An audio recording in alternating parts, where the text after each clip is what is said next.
otra verdad. Bienvenidas y bienvenidos, amigas y amigos, a este su espacio de análisis, diálogo y debate transmitido a través de En Retrospectiva para precisamente analizar la coyuntura internacional. El conflicto entre Israel y Palestina ya va más de un año, amigas y amigos. Ha habido cerca de 1,5 millones de personas desplazadas de la Franja de Gaza. Algunos analistas mencionan de un genocidio por parte de Israel en contra del pueblo palestino. Inclusive hay presidentes que han roto sus relaciones con Israel, como el caso de Gustavo Petro, el presidente colombiano, quien hace poco rompió relaciones con Israel, atacando y acusándolo a Netanyahu de genocida. A lo largo del mundo se han dado muestras de manifestaciones en contra de esta ocupación que está sufriendo el pueblo palestino, y en especial en Estados Unidos se ha dado a lo largo de varias universidades. Una de ellas, la Universidad de Hamilton, ubicada en Nueva York, para lo cual vamos a tener, y como ya lo vieron en pantallas, a dos panelistas. Estamos junto a Eduardo Meneses, quien es del Comité de Apoyo de Solidaridad con Palestina aquí en Ecuador. ¿Cómo estás, Eduardo? Qué gusto tenerte en La Otra Verdad. Qué gusto estar aquí con ustedes y poder compartir este espacio tan importante en estos momentos tan difíciles, ¿no? Estamos junto a Dagmar Arrico, quien es presidenta nacional de la Jota Comunista, también a quien damos la cordial bienvenida. ¿Cómo estás, ¿Cómo estás, Dagmar Arrico? Bienvenida al espacio. ¿Cómo están? Muchas gracias a todas las personas que están viéndonos y también al compa que nos ha invitado a reflexionar en torno a la protesta estudiantil en contra del estado de genocidio que se está dando en Estados Unidos. Gracias por la invitación. Muchísimas gracias a ustedes por participar en este panel, y para arrancar en materia y dando una breve contextualización de lo que está pasando actualmente entre Israel y Palestina. ¿Cuál es su apreciación, Eduardo? ¿Es una guerra, es un conflicto, es una ocupación, es un genocidio? ¿Qué es lo que está pasando desde hace más de un año entre Israel y Palestina? Bueno, yo creo que podemos recordar, ¿no? Yo creo que en los inicios de este episodio genocida, que ya comenzó hace un poco más de 7 meses, habíamos ya comenzado esta discusión, me acuerdo contigo mismo, hace varios meses, en la que yo ya avanzaba esto, ¿no? Yo ya decía, esto es un genocidio. A lo largo de estos meses ha quedado la evidencia clarísima. Lo único que yo quería aclarar es que finalmente las cosas no se oponen, ¿no? Es una ocupación porque hay una ocupación militar del territorio palestino desde 1948, más de 75 años, que el movimiento sionista se ha ido tomando el territorio palestino. Y en este último episodio, que surgió de una de las reacciones de resistencia del movimiento armado Hamas en la Franja de Gaza, Israel inicia una respuesta que es claramente genocida, ¿no? Y no lo digo yo, no lo dicen ni siquiera solo los militantes pro-Palestina, son los activistas de derechos humanos, sino que ya lo están diciendo instituciones internacionales, la Corte Internacional de Justicia, como ustedes deben haber visto la semana pasada.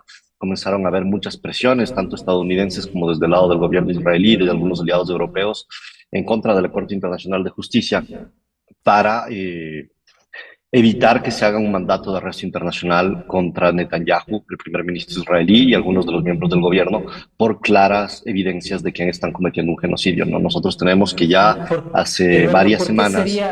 ¿por qué sería un genocidio?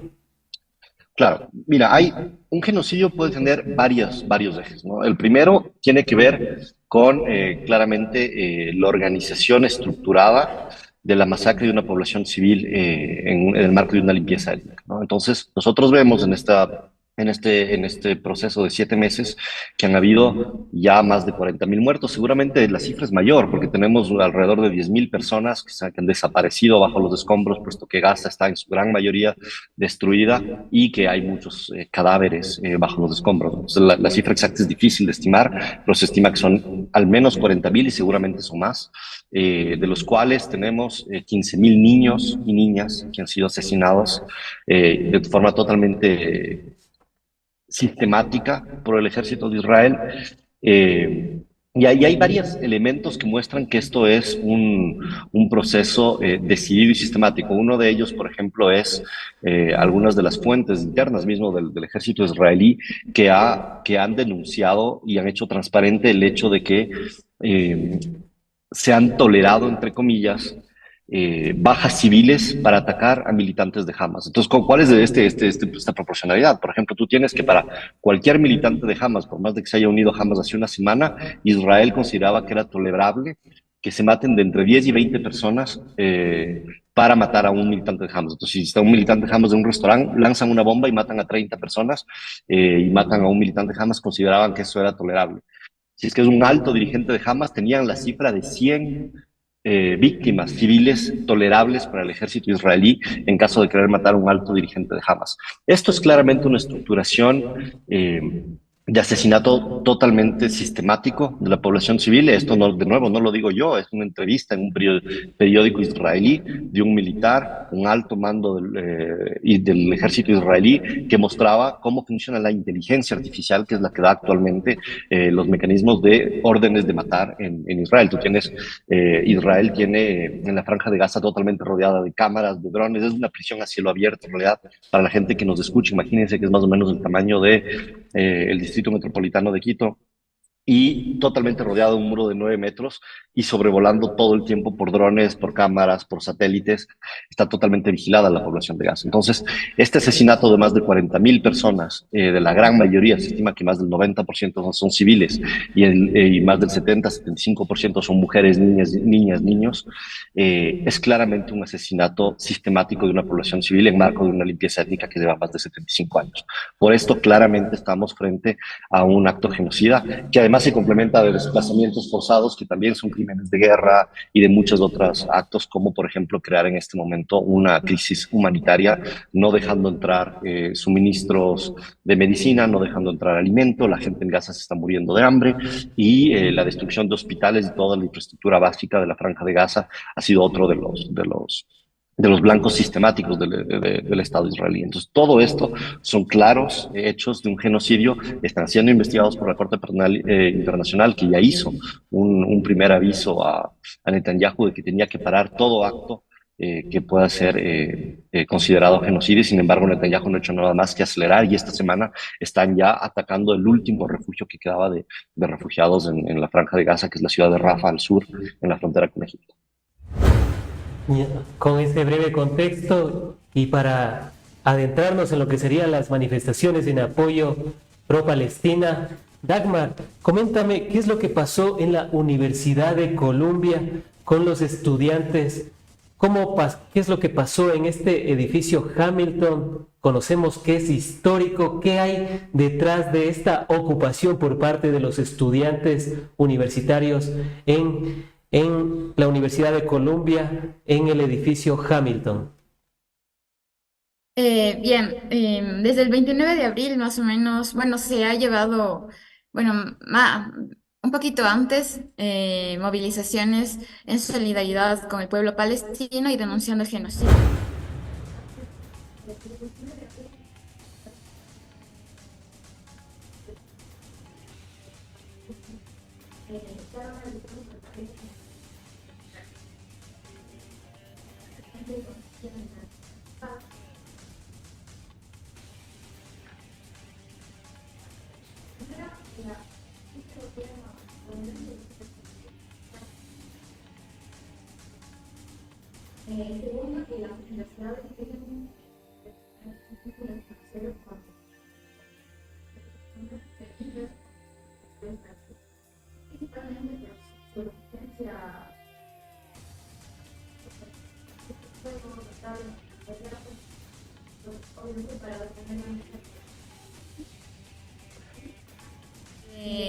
Las organizaciones estudiantiles, digamos, las personas que estaban ahí movilizándose, empezaron a ser expulsados. Bueno, primero como sancionados y tratando de expulsar a las personas que estaban acampando en este espacio. En ese momento, las autoridades de la Universidad de Columbia, pues en conjunto con las Fuerzas Armadas de Estados Unidos, empezaron a expulsarlos de forma violenta a las personas, a los estudiantes. Se conoce que en esta jornada de expulsión, de represión policial de las personas que estaban manifestándose pacíficamente en los campus universitarios, se han arrestado a cerca de 100, o sea, se arrestaron a cerca de 100 personas o sea, ese día. Fueron arrestos masivos contra contra población civil que lo único que estaba haciendo era protestando en contra de una masacre de un pueblo, de un pueblo. Entonces, Dagmar, al esto respecto, es una expresión de rechazo, es libertad de expresión y bueno, manifestación, como también está consagrado en la Constitución de Estados Unidos, o como han señalado algunos analistas, que esto es una muestra de antisemitismo, que lo han mostrado como que es una forma de rechazo al pueblo israelí, como de antisemitas. ¿Qué es lo que estuvo pasando en Estados Unidos en estos días? esta muestra las intenciones del movimiento estudiantil en Estados Unidos ha sido pronunciarse en contra de estos ataques. No es una acción porque de hecho en los carteles, principalmente solamente se denuncia como por ejemplo el gobierno de Estados Unidos está utilizando recursos que podrían ser utilizados para otras circunstancias que tienen que resolver en Estados Unidos, pero que ahora está llevando a fortalecer la parte de Israel. Entonces, de hecho, muchas personas de los miembros que encabezan son gente que pertenece a las comunidades judías, pero son anti-sionismo.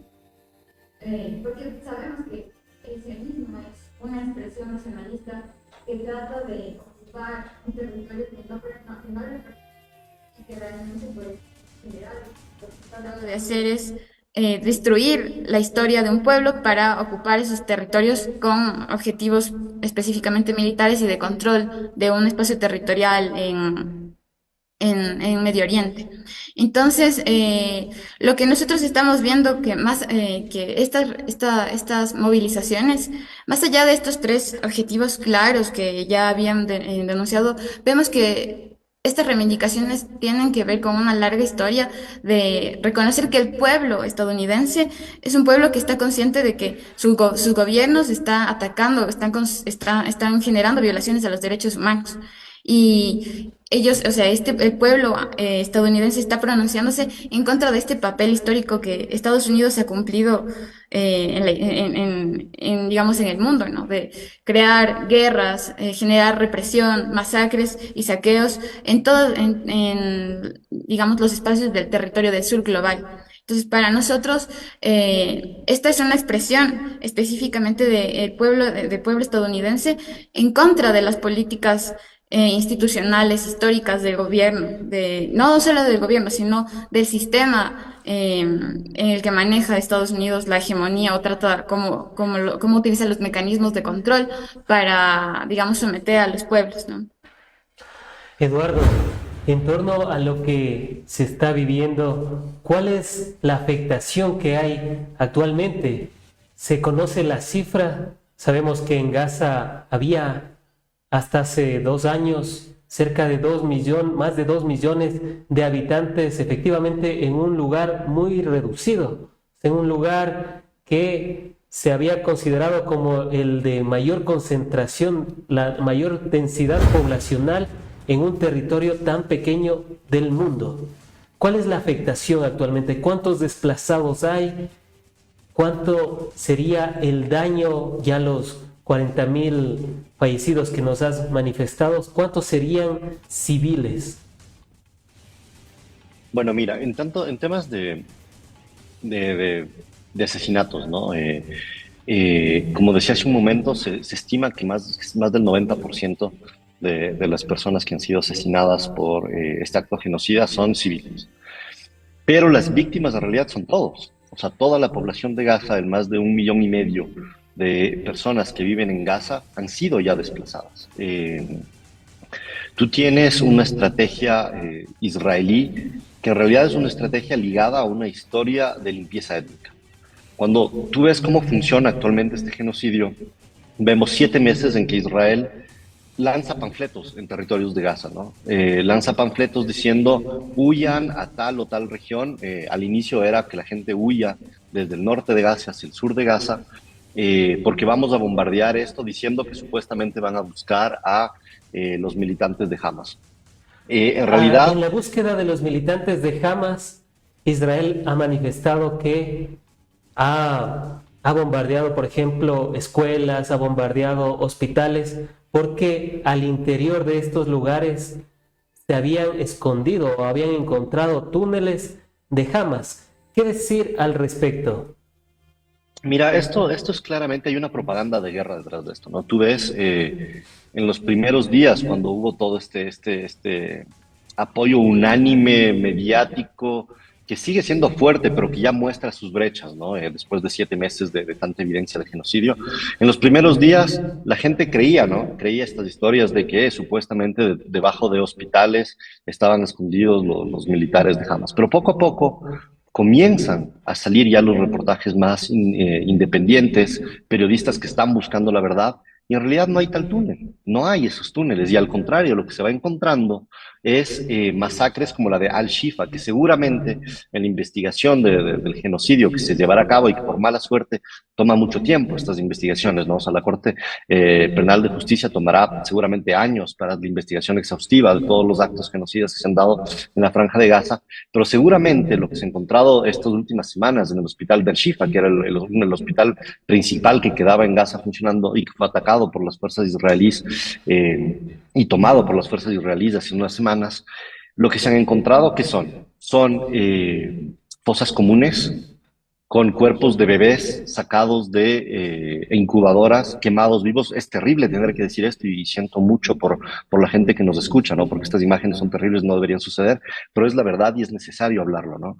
Se encontraron cuerpos de personas ancianas que ya ni siquiera podían moverse, algunas hasta con aparatos de diálisis, amarradas y quemadas vivas en estas fosas comunes, personas que habían sido desnudadas, amarradas, disparadas algunas en la nuca, y esa la experticia médica forense ha permitido evidenciarlo. Esto no tiene absolutamente nada que ver con búsqueda de militantes de Hamas, ¿no? Claramente es, como lo decía hace un momento, se inscribe en una historia que Israel lleva llevando a cabo de limpieza étnica. ¿Cómo funciona esto en gran parte? Y por eso yo se menciona estos primeros momentos en que Israel lanza estos panfletos, ¿no? En los territorios de Gaza. Lo que realmente trata de infundir Israel es miedo. Si hay esta tensión actualmente en el límite con Egipto, y hay que recordar que Egipto también ha tenido un rol muy importante y nefasto en la historia de esto también. O sea, hasta si es que Egipto públicamente a veces se pronuncia en favor del pueblo palestino, cosas así.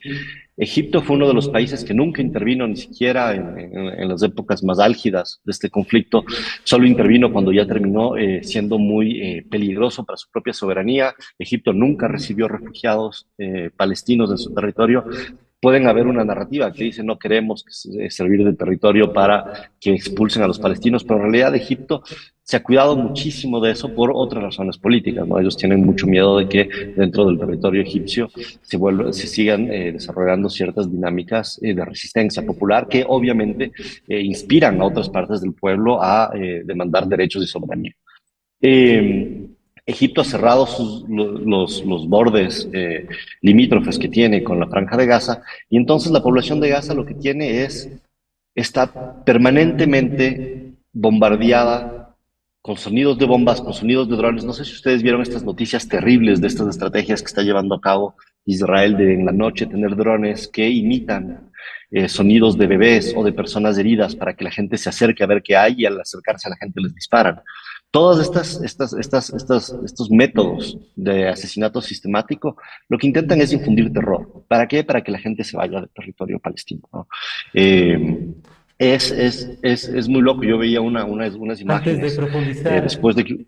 antes de ¿Perdón? profundizar con eso, para ir por partes, Ujú. Dagmar, ¿qué les responden los estudiantes de Estados Unidos y a nivel mundial a las aseveraciones de Netanyahu, del régimen israelí, de que ellos se están defendiendo de los terroristas de Hamas, lo llaman desde el discurso gubernamental israelí?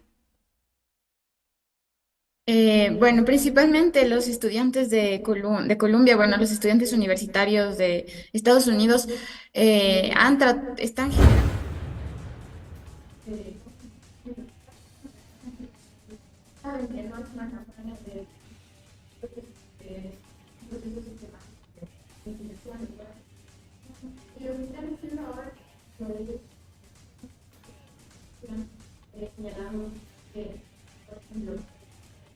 como se tiene la información que casi el 60% de de los como de la infraestructura urbana de Gaza y también de los otros territorios que están siendo atacados por Israel ha sido destruida y que encima de eso, pues, por ejemplo, ya no existen universidades, ya no existen escuelas y que lo que están haciendo es sistemáticamente imposibilitando la vida de eso del pueblo y también generando una persecución a todas las personas, o sea, una persecución a todos los miembros del pueblo y tratando de, digamos, llevarlos a encerrarlos para luego, pues, construir o sea, llevar una ofensiva de ataque como lo que está pasando en Rafah, ¿no? Entonces, lo que está haciendo es una campaña de comunicación. También se ha también impulsado campañas de solidaridad para tratar de llevar insumos o de dar campañas de donativos para que se puedan, por ejemplo, ayudar a las poblaciones que están tratando de escapar de ahí y que realmente ya no encuentran ninguna manera para poder tener una vida en Palestina, ¿no? Entonces, es lo que en este momento se encuentra realizando los compañeros de allá de Estados Unidos. ¿Qué decir al respecto de las declaraciones del presidente estadounidense Joe Biden, que insiste en el apoyo a Israel, insiste en estas ayudas económicas que están dándole a Israel y a otros sectores de Medio Oriente? Suman, si la memoria no me falla, son cerca de 30.000 millones de dólares que van a inyectar algunas partes de Medio Oriente, incluidas principalmente su aliado Israel. Bueno, lo que se ha podido ver en este momento es que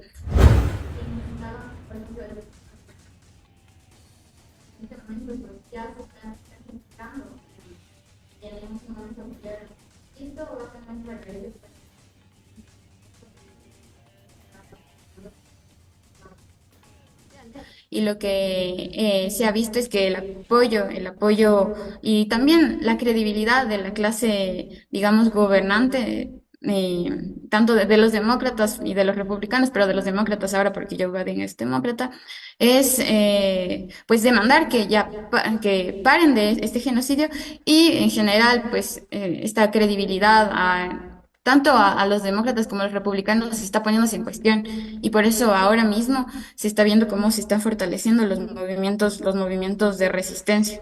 No solamente, digamos que el movimiento estudiantil, sino también los movimientos antirracistas y y los movimientos que están tratando de un poco colocar este enclave de que las luchas digamos, o más bien, que el Estado estadounidense está generando un proceso em, ¿cómo se llama?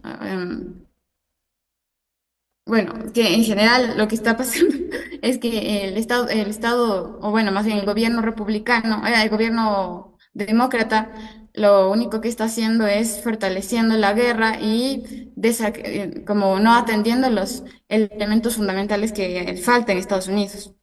Eso es lo que se ha podido observar del movimiento estudiantil. Ujú. Eduardo, ¿qué decir al respecto? Y ya para entrar en lo que estábamos hace un momento, de los apoyos a los diferentes países, tanto a Palestina, ¿cómo está el apoyo y cómo está el apoyo a Israel? Sabemos que tener el apoyo de Estados Unidos, que le ha dado en 2023, por ejemplo, 3.300 millones de dólares, que se preveía aprobar un paquete por poco cerca de 20.000 millones de dólares. ¿Cómo están los apoyos? Nos comentabas que Egipto, por ejemplo, ya no le dejaba pasar a Palestina. ¿Cómo está? O sea, el pueblo palestino está en una especie de pinza donde no pueden una especie de cuello de botella para quienes andan en vehículos, o sea, no pueden salir. No, ¿cómo está la situación? Bueno, mira, a nivel geopolítico, claramente este conflicto y la incapacidad de las instituciones internacionales, que supuestamente son las que deberían defender el derecho internacional humanitario, ha llevado a una crisis, ¿no? Yo creo que muy difícilmente el sistema de las instituciones internacionales de derecho humanitario y del derecho internacional en general van a salir indemnes de esto, ¿no? Lo primero que la primera institución que obviamente queda totalmente debilitada y deslegitimada, que algo que venía pasando desde hace muchos años, pero que ahora es extremadamente grave con este hecho, es la ONU. La ONU tiene una estructura que obviamente es heredada del final de la Segunda Guerra Mundial, en la cual se había lanzado una estructura con un Consejo de Seguridad, que es el único órgano realmente con poder de decisión real en la ONU, que en realidad lo que trataba de hacer en ese momento era representar a algunos de los grandes poderes que salieron victoriosos de la Segunda Guerra Mundial y prefigurando lo que iba a ser la Guerra Fría. Esa estructura ya no tiene ningún sentido. Que un país hoy en día como Francia tenga un derecho de voto en un Consejo de Seguridad no tiene ninguna realidad política, social, económica, es totalmente colonial. La simple existencia del derecho de voto, de veto, eh, en el Consejo de Seguridad de la ONU no tiene ningún sentido para la defensa del derecho internacional, sino que simplemente refleja un orden internacional colonial y que termina siendo imperialista, ¿no? O sea, el Han derecho de habido varias veto expresiones. descarta cualquier posibilidad, cualquier resolución de la ONU. O sea, si un país que tenga esa calidad de veto rechazaría, por ejemplo, la masacre y el genocidio que están sufriendo en Palestina. Claro, o sea, mira, tú el derecho de veto y sobre todo tener a un país como Estados Unidos, que es el que ha financiado todas las principales guerras imperialistas en la última mitad de siglo, con un derecho de veto en el Consejo de Seguridad de la ONU, deja a los pueblos del mundo en total indefensión frente a las dinámicas imperialistas. Han habido varias voces que se han expresado frente a la necesidad de que en este Consejo de Seguridad haya, primero, otra forma de toma de decisiones, que el derecho de veto no sea de un solo país, sino que tenga que haber una proporcionalidad, digamos al menos un tercio de los miembros que veten, por ejemplo, una de las decisiones, que la Asamblea General de la ONU también tenga poder de decisión, no sea solo el Consejo de Seguridad, que sea una democratización de las decisiones, pero más que nada lo que está detrás de esto es que el mundo está cambiando. En el mundo actual, Estados Unidos ya no tiene una hegemonía. Desde hace mucho tiempo, Estados Unidos ya no tiene una hegemonía productiva en el mundo. Como ustedes saben, las dinámicas del capitalismo mundial redistribuyó en diferentes regiones del mundo los poderes productivos. Estados Unidos no tiene una hegemonía financiera, a pesar de haber mantenido el patrón del dólar a nivel global, cada vez más está siendo cuestionado por otras monedas como las que intercambian los BRICS entre China, entre Rusia, entre India. Hay muchas otras dinámicas de intercambio que ya no pasan por el dólar. Estados Unidos también ha perdido esa hegemonía y ahora con esta postura que a Estados Unidos no le queda más para defender su poder que la guerra, lo que está perdiendo Estados Unidos también es una cierta hegemonía cultural que había establecido, ¿no? Justamente todo lo que nos ha venido contando Dagmar sobre lo que sucede en Estados Unidos, en las universidades, en la pérdida de legitimidad interna que tienen tanto demócratas como como los republicanos, que en su mayoría también son pro-Israel, muestra una pérdida de hegemonía cultural también de ciertas posturas estadounidenses. Obviamente, estas transformaciones estamos en un intermedio, estamos en una crisis sistémica que, como lo decía pensadores como Gramsci, no han nacido todavía las nuevas dinámicas. El viejo mundo está tratando de morir, pero se demora en morir y se demora en emerger una nueva dinámica. Y en este intermedio surgen estos monstruos como el genocidio que estamos viendo actualmente en Israel, que no prefigura nada bueno para la próxima década, ¿no? Nosotros hemos visto que una de las dinámicas, y ahí yendo también en el sentido de tu pregunta de qué pasa con los otros países, una de las dinámicas que está pasando en este momento es que Israel está tratando de extender el conflicto al resto de Medio Oriente. El ataque israelí al consulado de Irán en Damasco fue claramente un acto bélico en contra de Irán. Eh, Irán hizo una respuesta militar frente a esto, que no tuvo nada que ver con los ataques israelíes, una respuesta que estaba anunciada, que además era de largo alcance, que lo que quería mostrar era la posibilidad de defensa de Irán, un acto bélico para matar civiles, como es lo que está haciendo en este momento Israel en contra del pueblo palestino, pero la estrategia, tanto de Israel como de Estados Unidos detrás de esto, es expandir el conflicto en la región. ¿Por qué es importante para ellos esto? Porque justamente han perdido cada vez más hegemonía en la región. Si tú ves de los 35 países que han roto relaciones con Israel a lo largo de estos 7 meses, la gran mayoría son de Medio Oriente. Hay algunos de África del norte, algunos en América Latina, los más, digamos, afianzados con un horizonte progresista. Entre ellos podemos nombrar a Lula, Petro, que han tenido expresiones muy importantes, Cuba, varios otros países, Bolivia, Venezuela, que están también en esa dinámica, pero la voluntad de Estados Unidos e Israel de expandir este conflicto tiene que ver claramente con una voluntad de tratar de diluir el genocidio que han venido llevando a cabo en contra del pueblo palestino en medio de un conflicto más grande, ¿no? Ahí estamos muy Por claros que eso Netanyahu en sería, su propio país ha perdido mucho poder y es casi lo único que le queda para seguir manteniéndose como presidente, ¿no? por eso sería el apoyo financiero que prevería dar Estados Unidos, cerca de 30.000 millones de dólares, para ser específico, 26.400 millones de dólares para Israel netamente. ¿Será por Mira, eso que también armó el conflicto en la embajada de Irán? ¿Será por eso que necesitaba este apoyo financiero? Mira, hay varias cosas, ¿no? Lo primero es que, claro, esta cifra de 26.000 es gigantesca,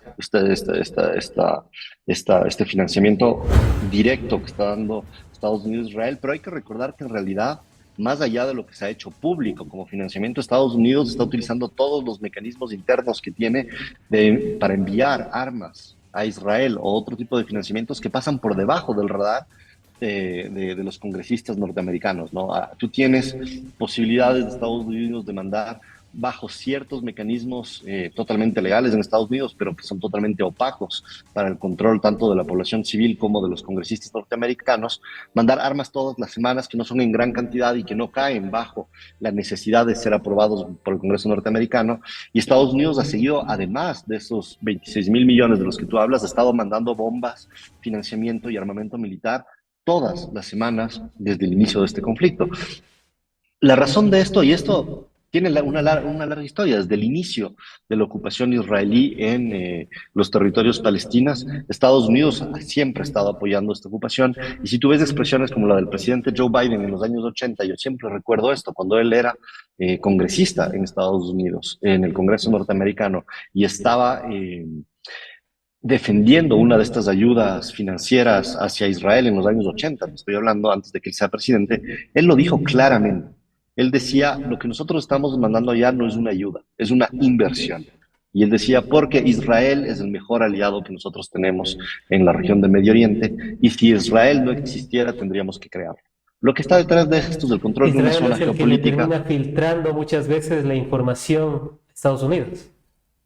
No, pero además ese es el control de Estados Unidos de una zona geopolítica donde están las principales reservas de gas, las principales reservas de petróleo y estar justamente muy cerca de los países que están bajo la influencia de Irán y de Rusia y del otro lado de China, que es una zona fundamentalmente estratégica para Estados Unidos en el conflicto actual de un mundo multipolar que emerge, ¿no? En países como lo decíamos, como Rusia, como China, toda la región asiática, toda la región de Medio Oriente bajo la influencia iraní, están teniendo otras dinámicas comerciales, están teniendo otras dinámicas de integración comercial y de los pueblos que amenazan a la hegemonía estadounidense. Entonces, la verdadera razón de Estados Unidos para apoyar a Israel es esa, ¿no? Es que a ellos les interesa poder tener, primero, una dinámica de división de Medio Oriente y segundo, una dinámica de control colonial sobre esos recursos. Y eso pasa por la limpieza étnica del pueblo palestino. Ahora bien, Dagmar, en torno a la historia, los estudiantes, al haberse tomado y después de conocer todo lo que ha vivido Palestina durante estos últimos años, y no solo desde estos últimos años, sino desde que inició la ocupación en el año 1948, ¿qué decir al respecto de la Universidad Columbia, lo simbólico que es el edificio Hamilton? Sabemos que en la guerra de Vietnam también ocurrió algo similar. Coméntanos por qué es importante también tener esta memoria histórica de que en Estados Unidos también se ha visibilizado, también se ha mostrado aquello, el respaldo a las diferentes causas o, en el caso de Vietnam, a no ir a una guerra que en ese tiempo era la consigna, una guerra que no era necesaria. Bueno, como ya mencionaba, tema de estos años, teórica, porque también estudiante de Colombia, dedicamos a una seminar en contra de la guerra de Vietnam. Y esta guerra, bueno, si recordamos un poco, la guerra de Vietnam había sido una guerra que había dicho Estados Unidos que era por la democracia, ¿no? Entonces, pero realmente lo que pasaba aquí era, pues, era un contexto de conflicto que tenía como intención acabar con todas las fuerzas, digamos, pujantes que estaban combatiendo y demostrando que otros mundos pues, son posibles y otras formas de organizar la economía y en general el poder son posibles, ¿no? Entonces, ahora lo que hicieron los compañeros fue tomar el edificio Hamilton y lo rebautizaron, lo llamaron con el nombre de una niña que había sido asesinada por las fuerzas israelíes, que era una niña de 6 años, y lo llamaron así para honrar primero para mostrar cuán cruenta puede ser la guerra que está pasando bueno, más que guerra, el genocidio que está pasando en Palestina. Y a mí lo que nos parece importante también es que en Estados Unidos las protestas estudiantiles han sido una matriz de movilización y de generación de opinión pública. Entonces, es importante esta toma del espacio porque lo que hace es un poco discutir con los medios masivos de comunicación. Porque, bueno, pues se ha visto que durante todo este proceso de,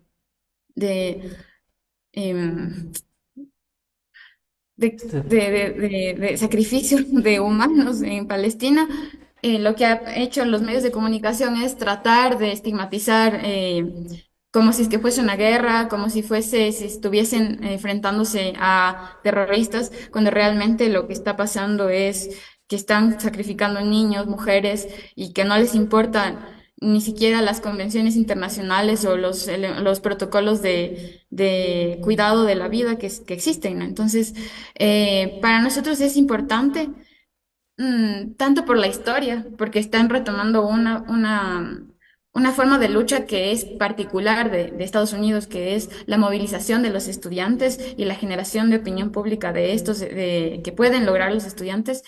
Y también nos parece importante porque principalmente están prendiendo, digamos, están prendiendo la pradera, ¿no? Porque después de que ellos ocuparon este espacio, otras universidades pues están replicando, ya no solamente en Unidos, sino también en España, en Francia, en México, están activando y están ocupando el espacio para generar una opinión como mundial de lo que está, una visibilización mundial de lo que está sucediendo, ¿no? Y qué es lo que hace falta, ¿no? hace falta porque realmente existe una actitud maniquea de todos los medios de comunicación de estigmatizar a todos quienes estamos presentando solidaridad con el pueblo palestino y lo que están haciendo y lo que parece importante ahora es que en este momento están afrontando un discurso de negación del genocidio y más bien lo que están logrando los compañeros de las universidades es poner en cuestión este discurso y ampliar hacia nuevos debates y hacia también hacia buscar medios alternativos que puedan informar de forma más amplia lo que realmente está sucediendo. Entonces, para nosotros lo que está sucediendo es histórico, es importante y además es fundamental para formar y fomentar una opinión más, digamos, que esté más cerca de la realidad. Porque lo que está pasando, lo que ha estado pasando, digamos, durante estos 7 meses de asedio de los niños, niñas, mujeres palestinos es que están invisibilizando y que ahora lo que están logrando, como se logró en 1968 con la guerra de Vietnam, es poner en cuestión y dar cuenta de que el pueblo, las organizaciones, estamos conscientes de que nos están mintiendo y de que se está cometiendo un genocidio en los territorios y que también Dagmar, Dagmar, cuando uno revisa la historia y es inevitable leer a algunos analistas que ya comienzan a comparar a Netanyahu con Adolf Hitler y comienzan a hacer la analogía entre ambos, porque Adolf Hitler comenzó a emprender un exterminio en contra del pueblo israelí. En este caso, desde tu perspectiva, ¿está pasando lo mismo? ¿Se está intentando hacer un exterminio por parte de Netanyahu en contra del pueblo palestino? O sea, ¿son similares? ¿Podrían ser como dos gotas de agua Netanyahu y Hitler o eso es muy extremo? Bueno, yo creo que dentro de lo que está sucediendo sí, están haciendo como decía el compa Eduardo, una disposición sistemática del gobierno, ¿no? O sea, no solamente con la intención de, digamos, derrocar terroristas, que realmente no está pasando, sino que lo que están haciendo es acabando con la población de palestinos para ocupar todos esos territorios que son, como dijo también Eduardo, un enclave de control en Medio Oriente, ¿no? Eh, yo creo que, digamos, en cuanto a las ejecuciones que se están llevando, pues han llegado a tener el tinte del nazismo, sí, porque no solamente, están matándolos de formas crueles, están acabando no solamente con bombas, sino que están generando mecanismos como dije, imposibilitar la vida de las personas. No dejan llegar comida, no dejan llegar como los insumos necesarios para atención médica. Y bueno, pues está cerca al nazismo, pero creo que hay un elemento que tal vez los diferencia, que es que eh, dentro de su proceso político, como que el consentimiento, digamos, hasta interno en Israel está puesto en cuestión. Yo creo que en el nazismo eso no existía. Vemos también que en Israel, por ejemplo, las familias de los que son prisioneros, están poniendo en cuestión también lo que está pasando y en general también en Israel existe un cierto debilitamiento de Netanyahu como gobernante, ¿no? Entonces, tal vez como los métodos de aniquilación de la población sí se parecen, pero no creo que estamos hablando del mismo régimen político porque no existe ese consenso eh, amplio que, digamos, en el nazismo sí existía. Pero bueno, yo creo que tendría que un poco estudiar más cómo está internamente Israel para poder asegurar que existe pues como una cercanía histórica tal. Ahora bien, Eduardo, y ya para ir culminando con la entrevista, con el panel, ¿qué decir al respecto de las medidas que se podrían afrontar en un futuro cercano por parte de la comunidad internacional? ¿Podría haber esta tan anhelada paz entre los dos pueblos o desde 1948 ya estaba destinado a que esto podría ocurrir? Y bueno, de hecho ocurrió. Uno cuando ve el mapa de Palestina, antes Estado de Palestina, ve cómo fue comiéndole Israel hasta dejarle ahora, me parece que es el 20%, puede ser un poco más, un poco menos. Amigas y amigos, ustedes más o menos para que lo comprendan, es como que Colombia nos hubiese invadido, o el Perú nos hubiesen invadido y nos hubiésemos quedado sin Guayaquil, nos hubiésemos quedado sin Manta, nos hubiésemos quedado solo con la provincia de Santo Domingo, nos hubiésemos quedado solo con una parte de la Amazonía, más o menos para que lo comprendamos, y hubiésemos perdido las demás provincias. Eduardo. Bueno, mira, en términos de las perspectivas, claramente hay que tomar en cuenta que Netanyahu ha dicho que él no parará, ¿no? Que sea la Corte Penal Internacional de Justicia que haga un mandato internacional de arresto, que ya sea la ONU que se pronuncie y que les pida un cese al fuego, que es lo que ya ha pasado, que aunque Hamas haya ya propuesto un acuerdo para el cese al fuego, para la entrega de los rehenes israelíes, Netanyahu ya ha dicho que no va a parar hasta eliminar la amenaza de Hamas, como él lo dice. El problema es que eso no tiene fin. Como ustedes han visto, este bombardeo, lejos de afectar a Hamas, lo que ha hecho es generar aún más tensión y resistencia en el pueblo palestino frente a un acto genocida como el que está manejando el Estado de Israel actualmente. Ahora Eduardo, bien, también quisiera abordar el tema, y bueno, por cuestiones de tiempo, ¿cómo ves las próximas elecciones? Está un Donald Trump en Estados Unidos sí. que ha criticado fuertemente, sabemos las intenciones que él tiene en Medio Oriente de alejarse inclusive de la OTAN.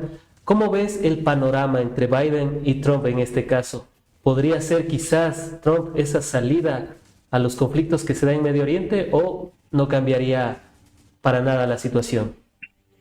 Bueno, mira, o sea, primero para terminar con las perspectivas, solo quiero dejar algo en claro, ¿no? Es que el pueblo palestino nunca se ha negado a un proceso de paz. O sea, es decir, en el 94, en los acuerdos de Oslo, ya hubo desde el pueblo palestino un reconocimiento de que Israel podía tener una soberanía y establecerse en ciertos límites a pesar del pasado colonial que ha habido. Hamas está en este momento proponiendo un cese al fuego. El que no desea esto es Israel. Entonces la paz es posible. La paz es posible. El pueblo palestino ya ha propuesto varias dinámicas y procesos de paz. El problema es que Israel no lo va a hacer. Netanyahu no lo va a hacer. Primero que nada, Netanyahu depende, o sea, su puesto como primer ministro para no terminar en la cárcel luego de los crímenes de lesa humanidad y genocidas que ha hecho, es seguir siendo presidente y seguir manteniendo la guerra, ¿no? Eso es lo primero. De ahí, en cuanto a lo que tú mencionas de Estados Unidos, lamentablemente, más allá de la retórica que puedan tener Trump o Biden, hay hechos muy materiales que hacen que Estados Unidos está íntimamente ligado a los procesos coloniales de limpieza étnica e imperialistas en Medio Oriente. Obviamente son estrategias diferentes. Nosotros vimos cómo eh,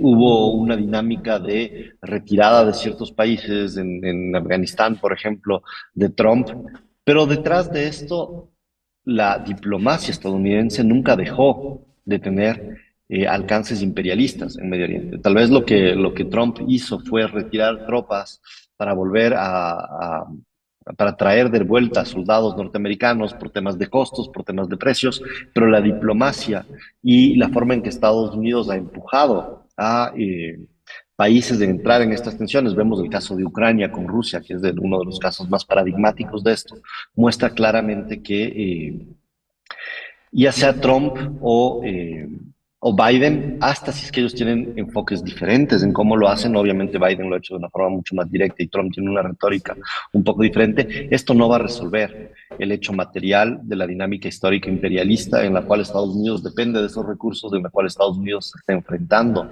a Rusia, Irán, China, y otros países que tienen una influencia en esa zona, y lamentablemente eso no va a pasar por ahí, ¿no? Yo no soy optimista en ese sentido. Yo creo que lo único que va a hacer que pare este genocidio es lograr, a través de la influencia de movimientos estudiantiles, como el que nos ha contado Dagmar, de los movimientos sociales, la presión social, que haya embargos militares, embargos económicos y claramente dinámicas de justicia que logren hacer que Netanyahu y sus ministros genocidas rindan cuentas ante la justicia internacional, sean encarcelados y sean juzgados por los crímenes de lesa humanidad y genocidios y el genocidio que han estado llevando a cabo, ¿no? Yo creo que esa es la única dinámica posible. No dependerá solo de Estados Unidos, sino que tiene que seguir tanto la población estadounidense a través de estos movimientos como el movimiento estudiantil o la población a lo largo de todo el planeta, porque no hay un solo rincón del Han planeta sido, donde no haya voces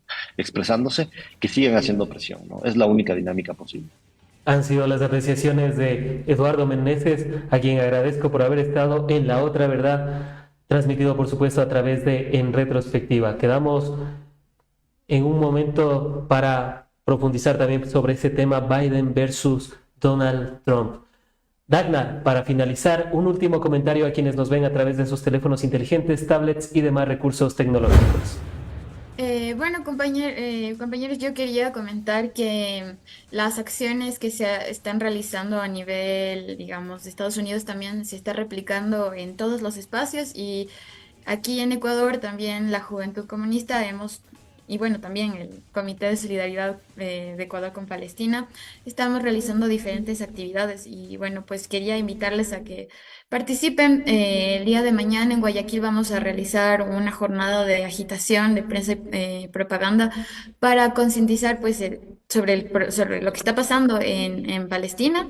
Y de igual forma, el lunes vamos a realizar una concentración en la Plaza Indoamérica a las 12 y de igual forma con la intención de socializar y de un poco difundir información con respecto a lo que está sucediendo acá. Entonces, creo que lo más importante es que más allá de saber, tenemos que movilizarnos y pronunciarnos en contra del genocidio y ver las maneras, todas las formas posibles para poder presentar una queja de lo que está sucediendo en Palestina, lo que está sucediendo en Palestina. Más bien, sigamos buscando las maneras sigamos hablando de Palestina, sigamos movilizándonos y sigamos organizando cosas para visibilizar lo que está pasando. No paremos de hablar, porque si es que paramos, pues estamos legitimando una masacre de 1 millón de muchísimas personas que solamente que están siendo asesinadas por ser palestinos. Eso, muchas gracias compañeros y bueno, pues seguimos en la lucha. Han sido las apreciaciones y comentarios finales de Dagmar Arico, presidenta nacional de la J Comunista del Ecuador.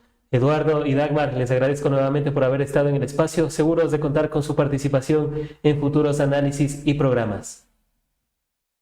Muchas gracias por la invitación. Igual, qué gusto estar aquí. Un saludo a todos quienes nos han podido escuchar. Muchas gracias. Y con ustedes, amigas y amigos, continuamos con las